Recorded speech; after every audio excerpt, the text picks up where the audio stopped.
دبي ماتت اقتصاديا، ايران بتخطط انها تجوع الخليج، وامريكا ناويه تهد سدود المياه اللي في ايران. ده مش تنبؤات عرافين، دي نتيجه اللي وصل لها بروفيسور التاريخ التنبؤي بروفيسور جيانغ تشيوتين. البروفيسور الصيني الكندي ده يعتبر واحد من اهم الناس اللي قدروا ان هم يعملوا تجديد لنظام التعليم في الصين. البروفيسور كان بقاله فتره بيعمل مجموعه من المحاضرات على يوتيوب بعنوان جيم ثيوري او نظريه اللعبه، والنظريه دي اللي ما يعرفهاش مشهوره جدا بين القاده السياسيين، بين صناع القرار، بين الرؤساء التنفيذيين للشركات الكبيرة، وهي أصلا بتدرس التفاعلات الاستراتيجية. يعني في أي موقف ببتدي أدرس الخصم بتاعي تاريخه كان عامل إيه، لما اتحط في مواقف زي دي عمل إيه، ديانته وثقافته هي إيه، وبناء على حاجات كتير كده أبتدي أتوقع أنا لما أخد قرار معين هو هيبقى رد فعله عامل إزاي. في وسط ما هو بيدي المحاضرات دي حصلت الحرب الإيرانية الأمريكية اللي هو أصلا كان متوقع إنها تحصل، فبدأ يطبق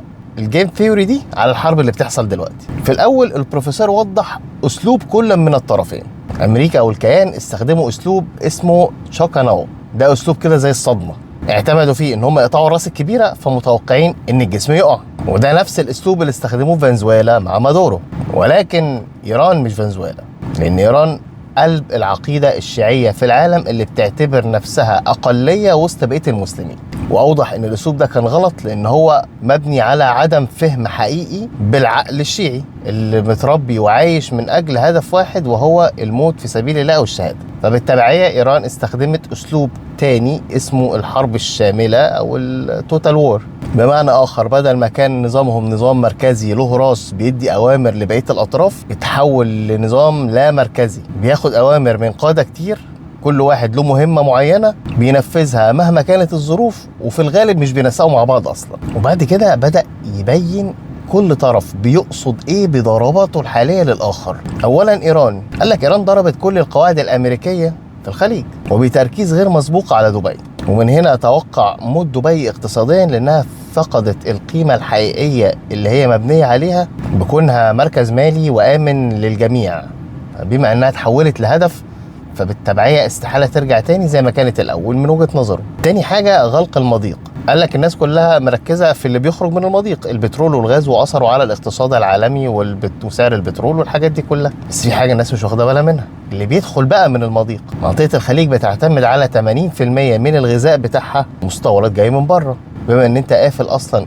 الاجواء بتاعة الطيران دلوقتي بسبب الصواريخ، وكمان قافل المضيق، فانت كده بتهدد مصدر الغذاء الاساسي للخليج.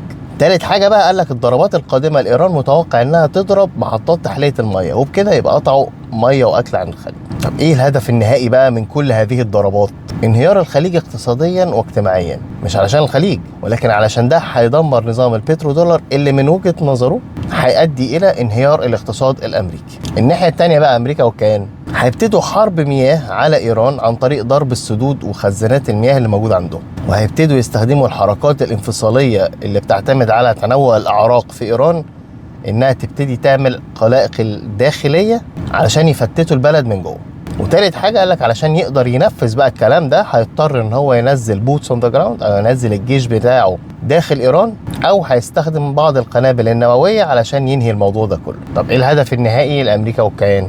تفكيك ايران من الداخل وتورطها في صراعات داخلية فتبقى غير متماسكة وغير مستقرة وما ترجعش تبقى تهديد تاني للكيان في اي وقت قريب.